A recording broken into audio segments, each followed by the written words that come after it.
brought to you by Nova शुद्ध घी।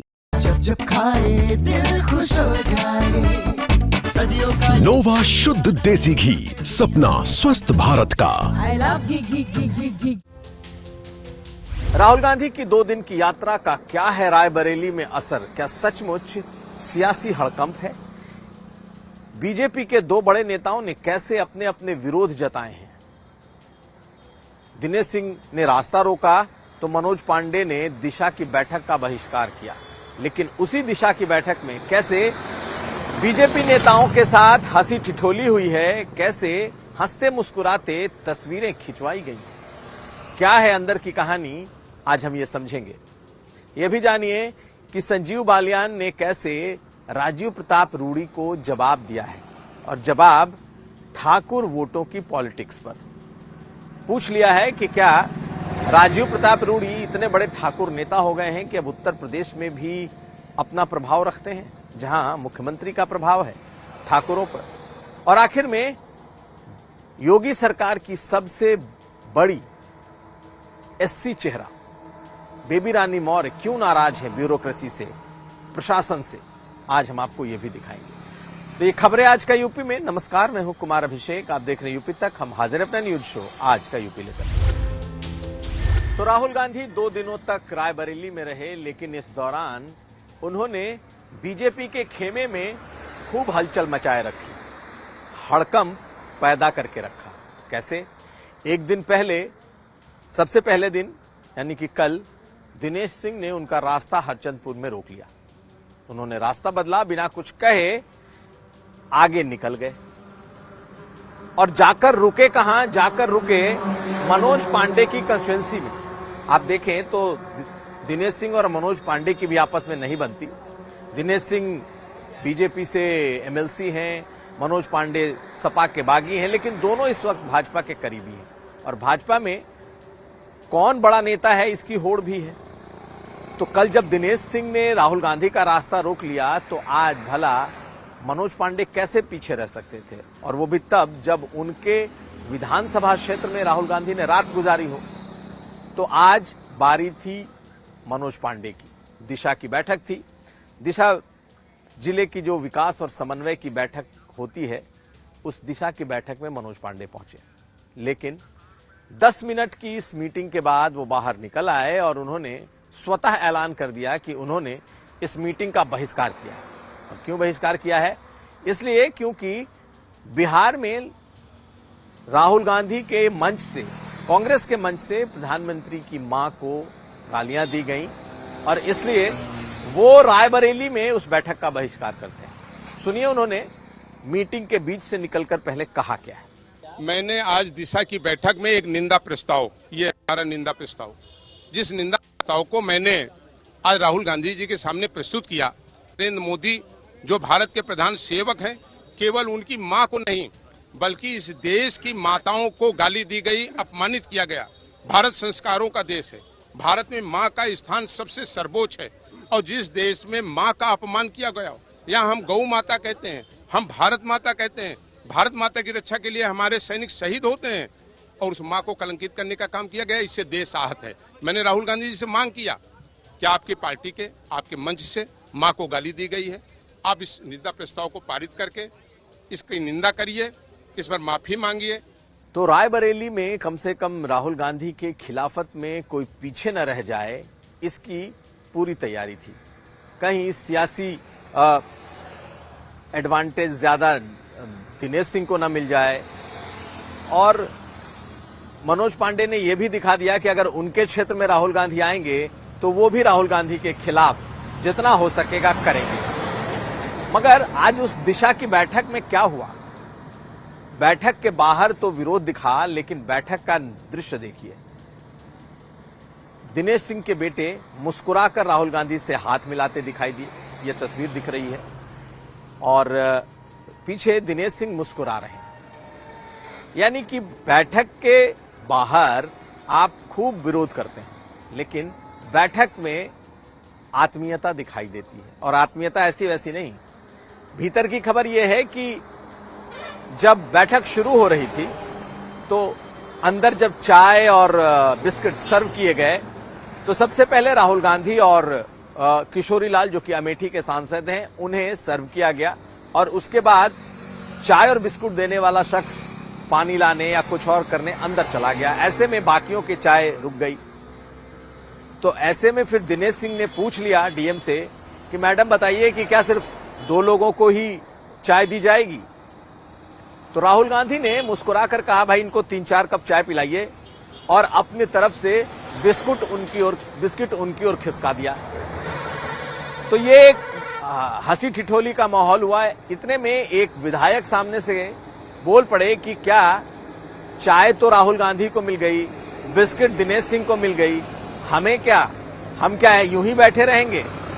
तो कुछ इस तरीके का माहौल अंदर था। यानी कि वो दिनेश सिंह जो कभी गांधी परिवार के बेहद करीबी थे और गांधी परिवार में भी सोनिया गांधी के खास करीबी माने जाते थे, वो मनोज पांडे जो ऊंचाहार में सोनिया गांधी के जिताने की जिम्मेदारी अपने कंधों पर लेते थे, वो जिनके ऊपर ये माना जाता था कि सोनिया गांधी का मार्जिन बढ़े, इसलिए मनोज पांडे खास करके लगाए जाते थे।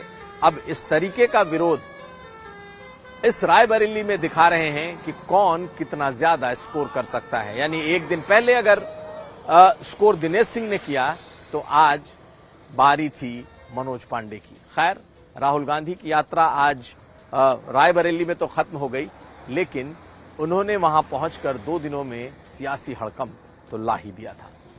अगली खबर, सांसद बिहार से हैं, बड़े नेता रहे हैं बीजेपी के, हालांकि इन दिनों हाशिए पर हैं, लेकिन सांसद हैं राजीव प्रताप रूड़ी।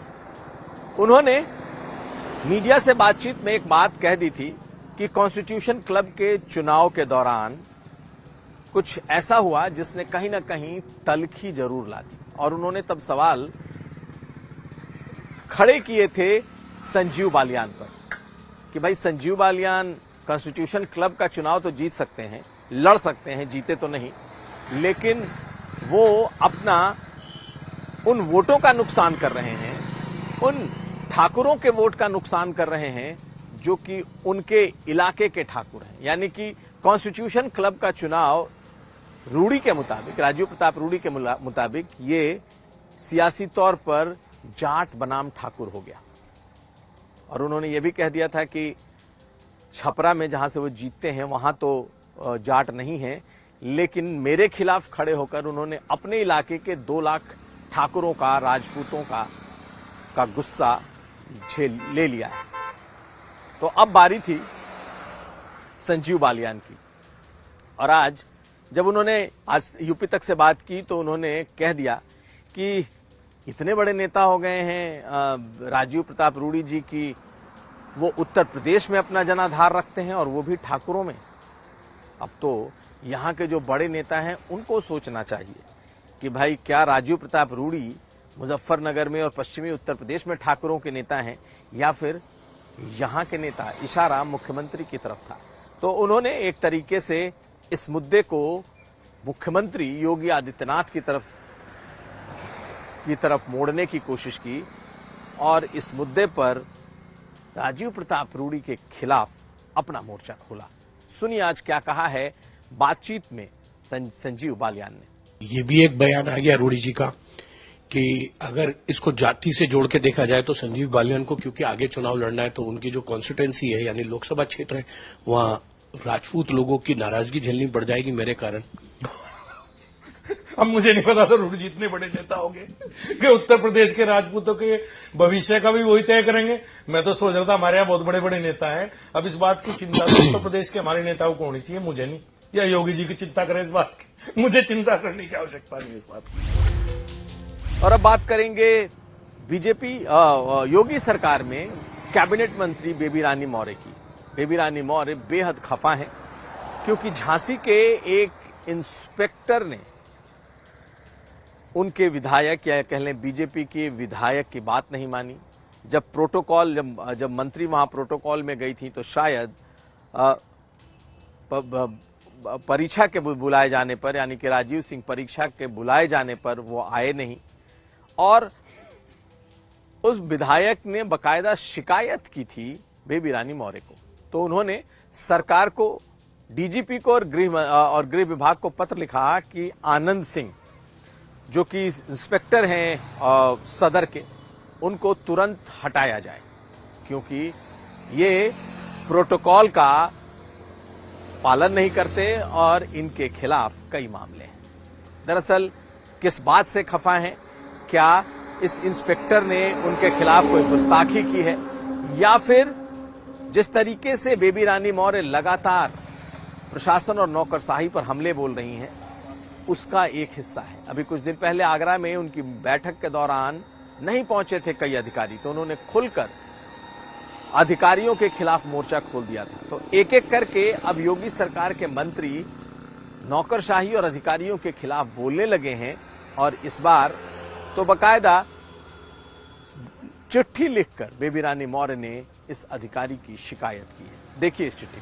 तो बेबी रानी मौर्य ने जो पत्र लिखा है शासन को, जिसमें डीजीपी और प्रमुख सचिव गृह को लिखा है, उसमें उन्होंने राजीव सिंह परीक्षा की शिकायत का हवाला दिया है और उसमें बताया है कि कैसे लगातार अमर्यादित उनके आचरण हैं माननीय विधायक को लेकर।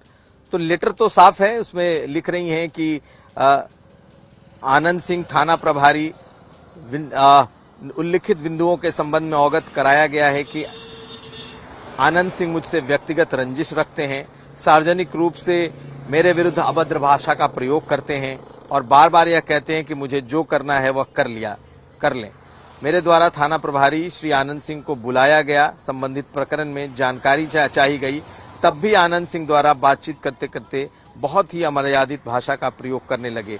मेरे द्वारा यह कहा गया है कि जनप्रतिनिधियों का सम्मान नहीं करते हो और आप किसके लिए अमर्यादित भाषा का प्रयोग कर रहे हो। माननीय विधायक जी द्वारा थाना प्रभारी को निलंबित करते हुए विभागीय कार्रवाई की जांच के साथ बर्खास्तगी का अनुरोध किया गया है। तो मंत्री ने सीधे सीधे एक विधायक के मुद्दे को उठाते हुए एक थाना प्रभारी को बर्खास्त करने की मांग की है। अंदाजा लगाइए किस लेवल का फ्रस्ट्रेशन इस वक्त मंत्रियों के स्तर पर है, खासकर प्रशासनिक अधिकारियों को लेकर। तो ये था आज का यूपी। हम कल फिर हाजिर होंगे। आप हमें दीजिए इजाजत। देखते रहिए यूपी तक। वीडियो अच्छा लगे तो लाइक करें, शेयर करें, सब्सक्राइब करें, लेकिन हमारी गुजारिश है कि कमेंट जरूर करें। बहुत धन्यवाद।